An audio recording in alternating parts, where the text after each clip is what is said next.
আজকে একটু আগে আমি শুনতে পেলাম, দেখলাম ইলিয়াস ভাই নাকি মারা গেছে। এইসব গুজব কিন্তু রটানো ঠিক না।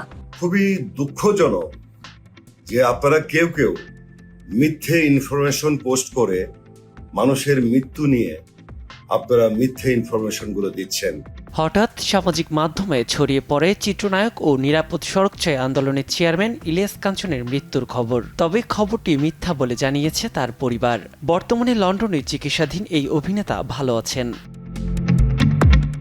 পরিবার জানিয়েছে ইলিয়াস কাঞ্চনের কেমোথেরাপির ধাপ শেষ হয়েছে। বৃহস্পতিবার সেখানে স্থানীয় সময় সন্ধ্যায় সিটি স্ক্যান ও এমআরআই এর পর চিকিৎসকরা তার পরবর্তী চিকিৎসা পদ্ধতি নির্ধারণ করবেন।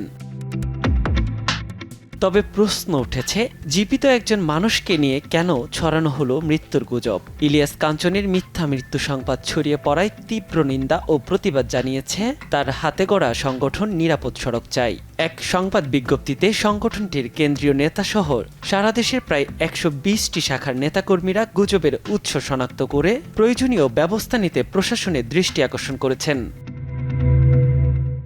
সংগঠনটির নেতারা বলছেন, মৃত্যু, দুর্ঘটনা কিংবা অসুস্থতার মতো স্পর্শকাতর বিষয়ে তথ্য প্রকাশের আগে পরিবার, নিকটজন বা নির্ভরযোগ্য সূত্র থেকে সত্যতা নিশ্চিত করা জরুরি। যাচাই না করে সামাজিক মাধ্যমে এ ধরনের তথ্য শেয়ার করা অনৈতিক ও ক্ষতিকর। ইলিয়াস কাঞ্চনের মৃত্যুর গুজব প্রথম কোথা থেকে ছড়িয়েছে তা শনাক্ত করে তদন্তের দাবি জানিয়েছে সংগঠনটি। অপরাধের প্রমাণ পাওয়া গেলে দায়ীদের বিরুদ্ধে আইনানুগ ব্যবস্থা নেওয়ারও আহ্বান জানান তারা। একই সঙ্গে গুজবে বিভ্রান্ত না হওয়ার অনুরোধও জানানো হয়েছে। দীর্ঘদিন ধরে লন্ডনে চিকিৎসা নিচ্ছেন ইলিয়াস কাঞ্চন। এরই মধ্যে সম্প্রতি 10 দিনের জন্য দেশে এসেছিলেন তিনি। সময় কাটিয়েছেন পরিবার, সহকর্মী ও শুভাকাঙ্ক্ষীদের সঙ্গে।